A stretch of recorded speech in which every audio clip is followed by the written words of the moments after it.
This is part one of Transformers Alternus, the very first event that kickstarts this story. And here's the author's TikTok account, the one that is responsible for making this awesome Transformers analog horror series. Go and show this person some love and support. And now, let's get on to the story. In this alternate universe, Megatron made peace with Optimus Prime after killing Sentinel Prime. Then Megatron and the Decepticons that have survived the war returned to Cybertron. The reason why Megatron and the Decepticons decided to do that was because Megatron realized that such things as doppelgangers from another planet were going to land on Earth. Megatron has encountered one before, millions of years ago, taking Megatron's appearance, but way more sinister. It was one of the most terrifying things Megatron has ever experienced. After the Alternates landed on Earth, months after the war, they have been taking similar appearances as the Autobots, but way more sinister. But their vehicles looked perfectly fine. They were on a killing spree of Autobots and humans. Bumblebee, Ratchet, and Sideswipe were still alive. Optimus Alternate has now encountered with Sam.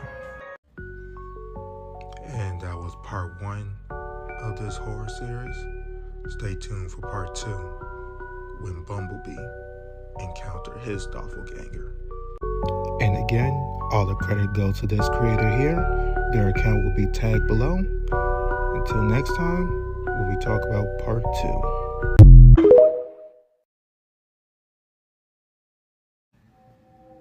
The next event will be from Bumblebee's perspective and how he encountered his doppelganger.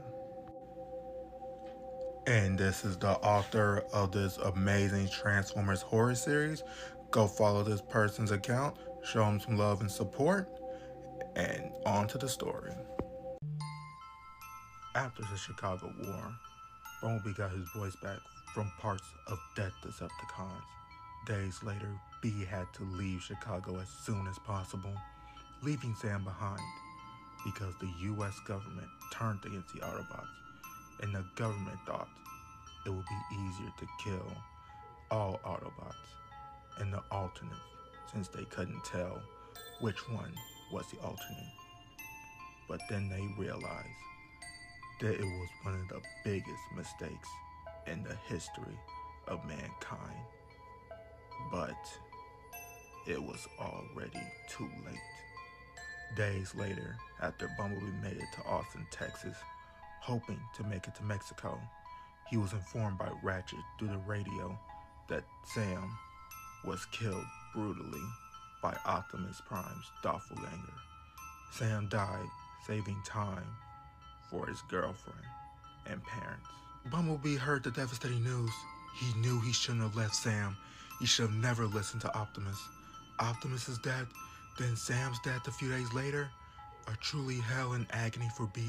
He felt less than an Autobot, less than a Cybertronian. After an hour of Bumblebee suffering from his agony, he had to keep going and try to make it to Mexico. At 3 a.m., Bumblebee started hearing noises coming from the radio, probably because of the bad signal, he thought. But then the noises kept on and getting more terrifying and more chilling, until Bumblebee found his deformed figure in the middle of the road at night. Then B turning the high beams on, then realized he was seeing his alternate, his doppelganger. Bumblebee didn't hesitate. He started throwing hands at the alternate, but it was barely effective. He has never fought anything like this before. So then B started to shoot the alternate. Uh-oh, bad decision, B. The alternate shot B, which sent B flying. Then the alternate turned his hand into a sword, then crawled all the way towards B, very disturbingly, then stabbed B. Later in the morning, Windblade found Bumblebee.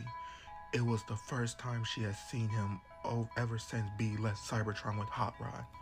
She saw B on the ground with a missing right arm, looking all damaged, but he was alive, barely. It was as if the doppelganger wanted B to die slowly with his mental and physical agony. And that was part 2 of Transformers Alternates. Part 3 will be a flashback of the first encounter of these doppelgangers, one where for the first time, Megatron felt fear. And again, this is the author of this awesome Transformers analog horror series. This would not be a thing without this creator, so go to their account, which will be tagged down below. Give them a follow, show them some love and support, and I'll see you soon for part 3.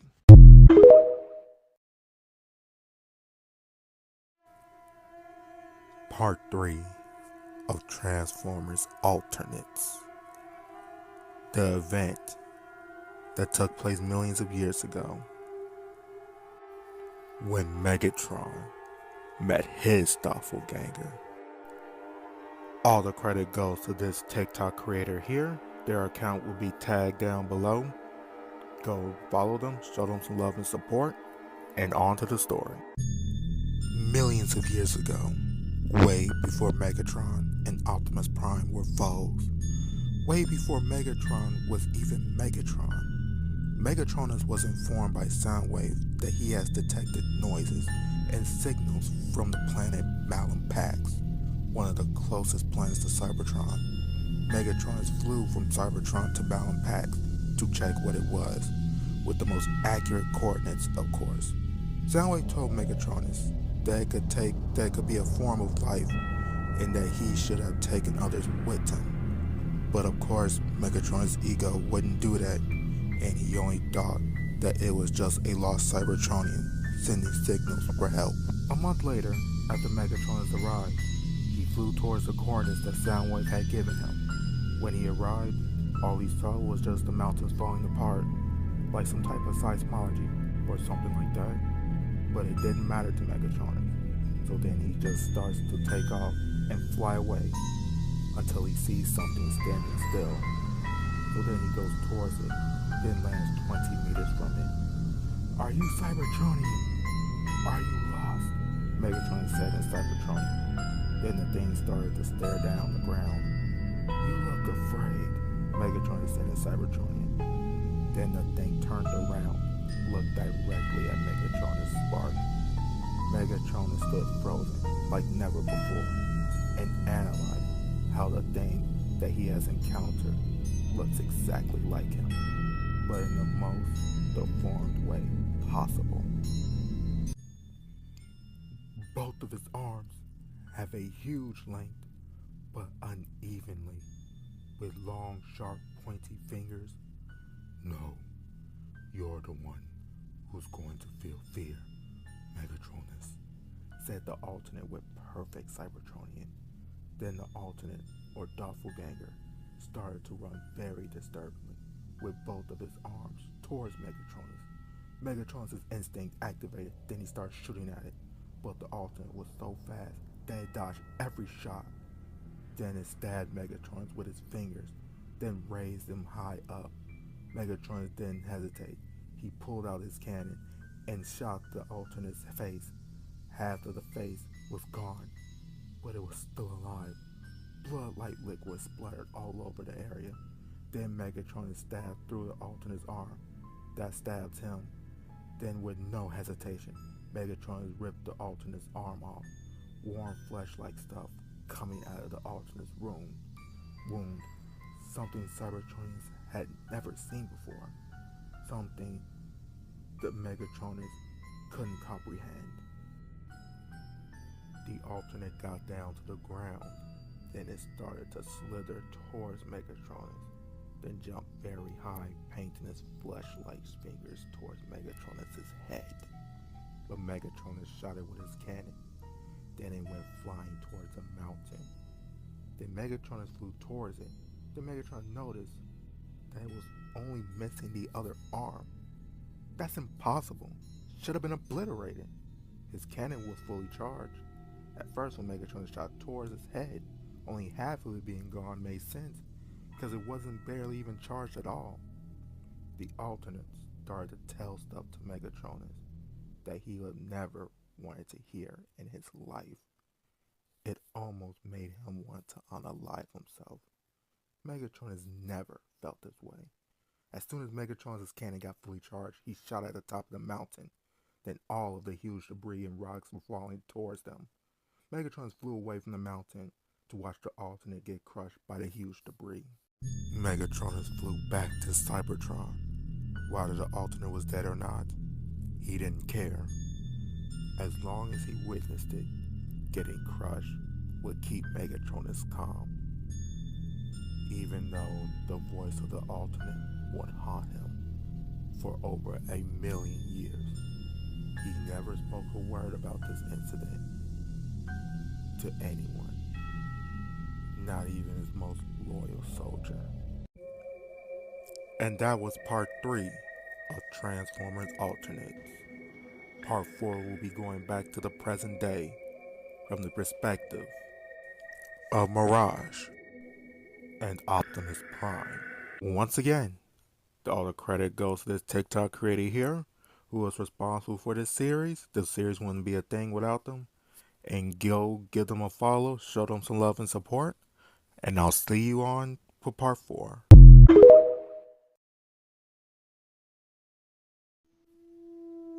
This is part 4 of Transformers Alternates. We'll be going back to the present day from the perspective of Mirage and Optimus Prime. This is the author of this amazing Transformers horror series. Their account will be tagged down below. Give them a follow, show them some love and support, and let's get on with the story. Months ago, after the Chicago War, Optimus Prime was informed by the U.S. military that there were probably some Decepticons that had just landed in Illinois a few days ago, but outside of Chicago. They need to be exiled as soon as possible, or neutralized. At 9 p.m., Optimus Prime and Mirage arrived at the coordinates they had been given. They hadn't sensed any presence of Decepticons at all, but they did see an impact crater. The trees around it were burnt, and the air was filled with ashes. Mirage decided to look elsewhere. Minutes after searching, he decided to return to the impact site. But then he came across a large silhouette that looked like it could have been Ironhide. "Ironhide?" Mirage said with a low-pitched voice. Then he turned his high beams and couldn't believe what he saw. The figure that was thought to be Ironhide was just standing there head down, its whole body looking rusted, and it was making some unsettling groaning noises. Mirage realized it wasn't Ironhide and started shooting at the figure, but to no effect. Then Mirage felt that someone else was standing behind him. He turned around, and it was another one of them, disguised as Optimus. The alternate stabbed Mirage, then grabbed him, ripping him in half. When Optimus heard the gunshots, he quickly went to the area from where they came, but no one was there. Then Mirage's body, head, were thrown towards Optimus from out of nowhere. "Mirage, no!" Optimus said. Then both alternates appeared from the darkness. As soon as Optimus saw Ironhide's alternate, he was filled with confusion, but mostly rage. He knew it wasn't the actual Ironhide. Optimus Prime was done. He was tired of seeing beings of his own kind just die like that. He pulled out his Energon axe and Energon sword and started to brutally dismantle Ironhide's alternate. But then the Ironhide's alternate shot Optimus with his missile, sending Optimus flying through trees. The missiles were more impactful than those of the actual Ironhide. It was a miracle for Optimus to survive, but he was very damaged. While the Ironhide alternate was aiming at Optimus, Optimus didn't hesitate to stab his arm with his Energon sword. and then stab it through with his energon axe. Then Optimus punched through the Alternate's head with his knuckle duster. Optimus then punched through the Alternate's chest, transformed his arm into a barrage cannon. He then shot the Alternate from the inside and threw the Alternate's body through the trees. Optimus was covered with the Alternate's blood like liquid. Then Optimus heard a weapon charging up.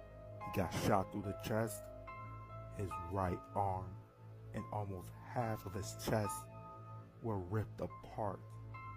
Optimus was on the ground in pure agony.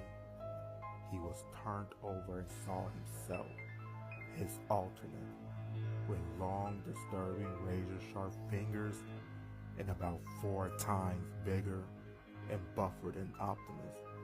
"Who are you?" Optimus asks in agony.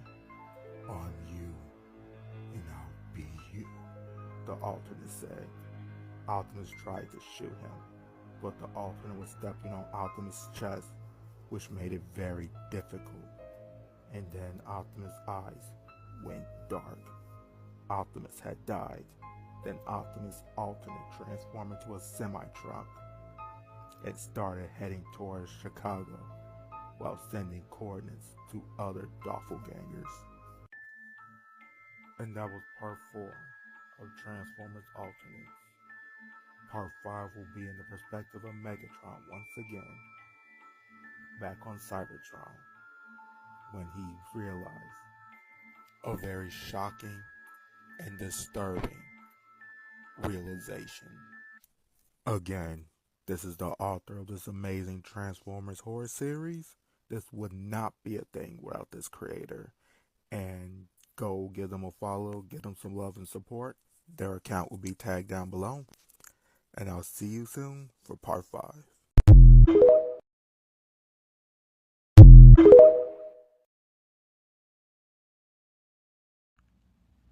This is part 5 of Transformers Alternates.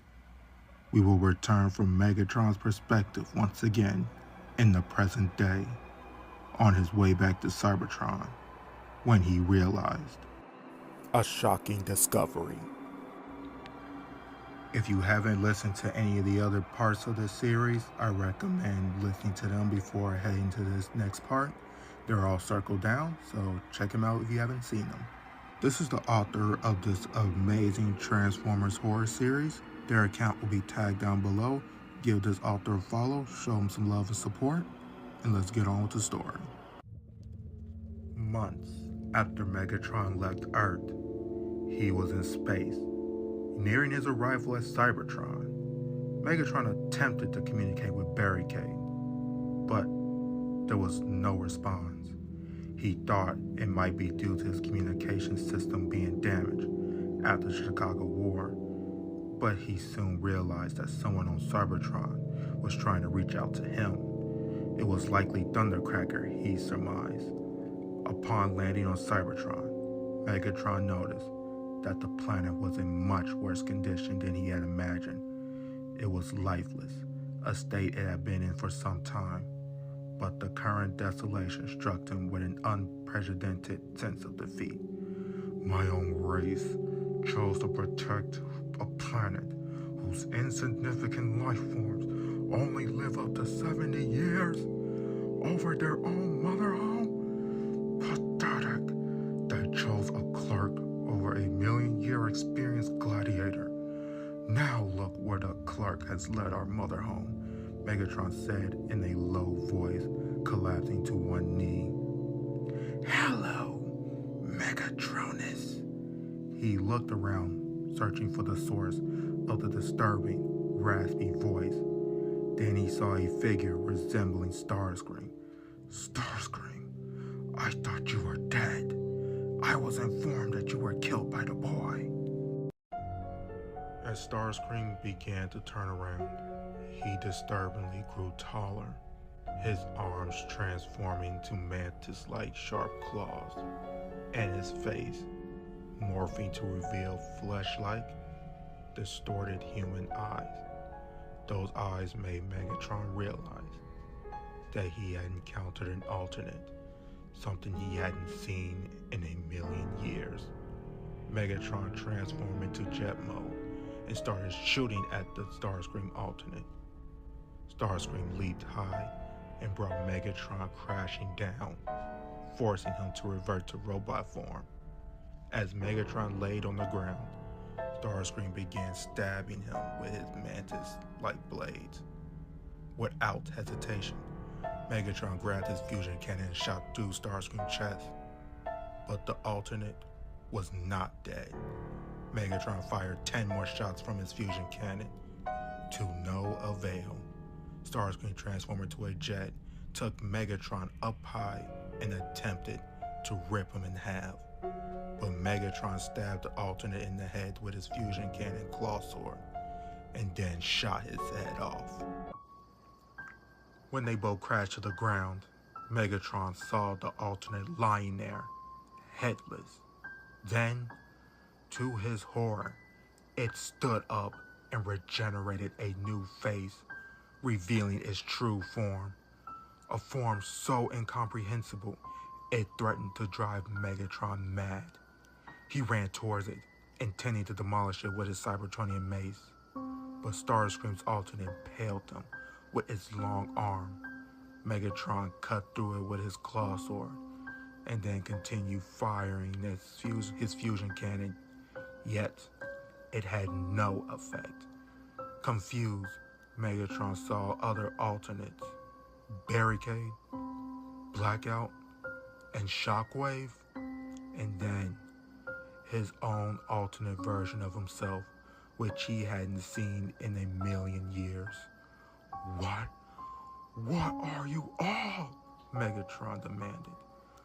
We are the others, replied Megatron's alternate. We are the failed creations of the Quintessons.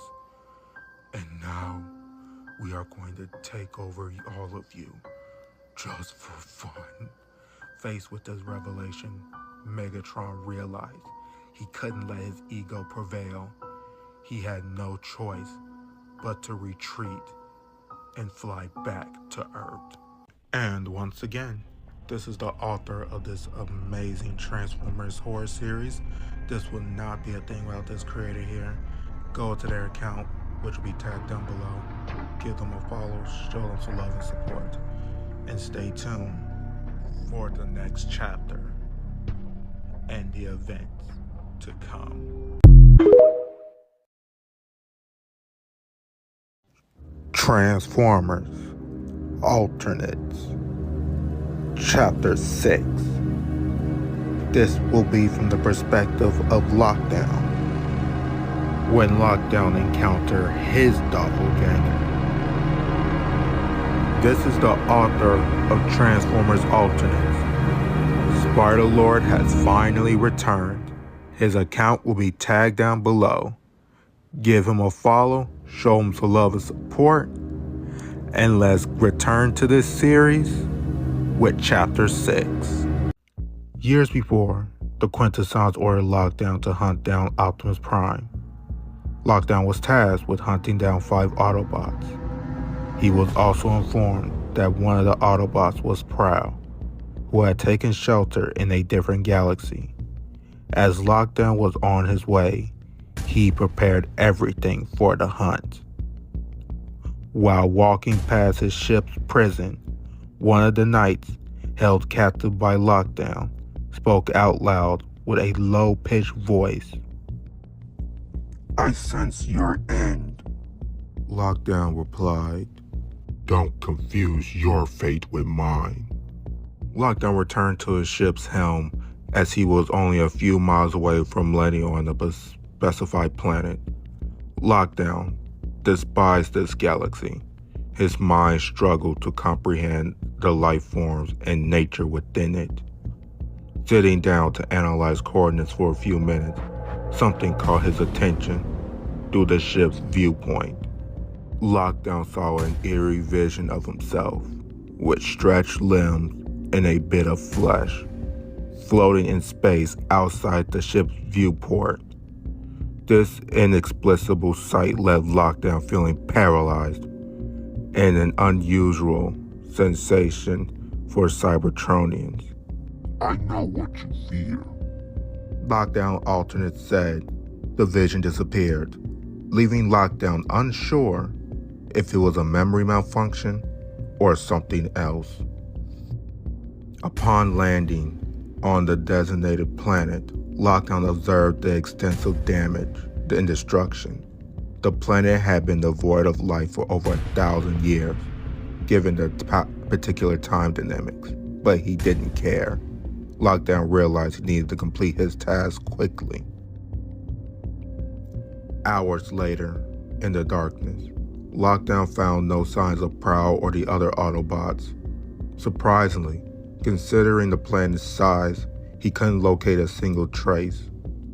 However, he noticed something in the sky, a floating object that seemed unnaturally still. Suspecting it'd be a jet-type Autobot, Lockdown shot at it with his head-mounted cannon. Despite hitting it, the object remained suspended in the air. Lockdown got his night camera and saw a closer look, and then saw what he had seen in space, his alternate. Lockdown, feeling an unsettling sensation, instinctively attacked the alternate with his head cannon. Suddenly he felt wind behind him and turned around. His alternate stabbed him through the chest and through him. Lockdown retaliated by throwing grenades and rockets, but the alternate effortlessly evaded the explosion. Lockdown then hooked the alternate's head and threw it on the ground, attempting to stab it with his spark extractor gun. To his surprise, all he extracted was warm, slimy flesh. Lockdown tried to tear the alternate in half with his hooks. However, the alternate sliced through Lockdown's arm, causing him intense pain. Lockdown determined to continue and pull out his arm gun and shot the alternate. The alternate dodged it. In a sudden transformation, the alternate turned into a face cannon and shot Lockdown, sending him flying. The alternate, displaying spider-like agility, landed near Lockdown and used his long fingers to stab him, extracting his spark. With a low-pitched voice, the alternate said to Lockdown, I told you. I sense your end. And that was Chapter 6 of Transformers Alternate. The next chapter will be with Windblade, her discovering Bumblebee, scared and scarred. And once again, this is the author of Transformers Alternate. It is very good to see him return, so his account will be tagged down below. Give him a follow, show him some love and support, and I'll see you for Chapter 7.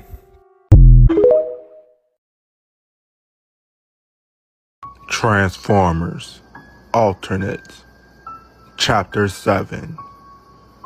This is when Windblade found Bumblebee in a terrible condition.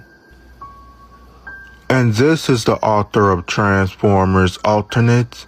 His account will be tagged down below. Give him a follow, show him some love and support, and let's go on for Chapter 7. After Windblade found Bumblebee on the ground, she first thought Bee was dead. However, she didn't notice that he was barely alive.